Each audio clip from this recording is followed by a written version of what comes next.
نصیب ہار جاتا ہے تہجد کی دعاؤں کے سامنے، جیسے وہ رب سجدے سے پہلے تمہیں دعا کرنا سکھاتا ہے، ویسے ہی وہ تمہارے مانگنے سے پہلے قبولیت کے وسیلے بناتا ہے۔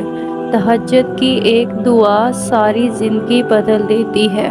وہ دکھ جو رات بھر تمہیں سونے نہیں دیتے، ان کی مرہم تہجد میں موجود ہوتی ہے۔ تہجد ایک درد بھری رات اللہ کے روبرو بیٹھ کر دیکھو تو زندگی کی باقی راتیں جاگ کر نہیں گزارنی پڑیں گی۔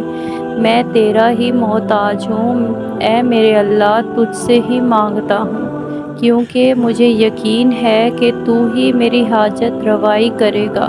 وہ محبت کس قدر پرخلوص ہوگی جسے تہجد میں اپنے اللہ رب العزت سے مانگا گیا، مجھے معلوم ہے اسے کیسے منانا ہے، بس تہجد کا ایک سجدہ اور کچھ آنسو، کیونکہ جب اللہ تمہارے دل میں کسی کا خیال ڈالتا ہے تو وہ چاہتا ہے کہ تم اسے مناؤ، اس سے وہ چیز تمہیں دینے پر آمادہ کرو، بار بار اسے پکارو، بار بار جھولی پھیلاؤ، تاکہ وہ کن فرما سکے اور تمہاری فرمائش پوری کر سکے۔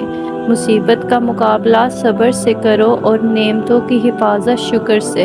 دعائیں سنی جاتی ہیں، زخم بھر دیے جاتے ہیں، ٹوٹے ہوئے دل جوڑ دیے جاتے ہیں، کن فرما دیا جاتا ہے، صرف ایمان، توکل اور صبر کی بات ہے۔ اگر اللہ نے وہ لے لیا جسے کھونے کا تم تصور بھی نہیں کر سکتے تھے، تو یقیناً اللہ تمہیں وہ دے گا جس کا تم نے سوچا بھی نہیں ہوگا۔ اللہ پر یقین رکھو۔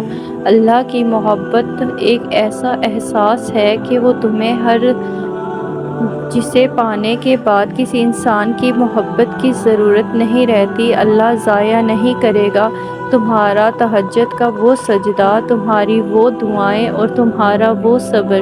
وہ تمہیں مانگتا دیکھ کر خوش ہوتا ہے، دیکھنا جلد ہی دعائیں قبول ہو جائیں گی، اور اگر دعائیں قبول ہو جائیں گی تو امید سے بڑھ کر تمہیں اپنے رب العزت سے ملے گا انشاءاللہ۔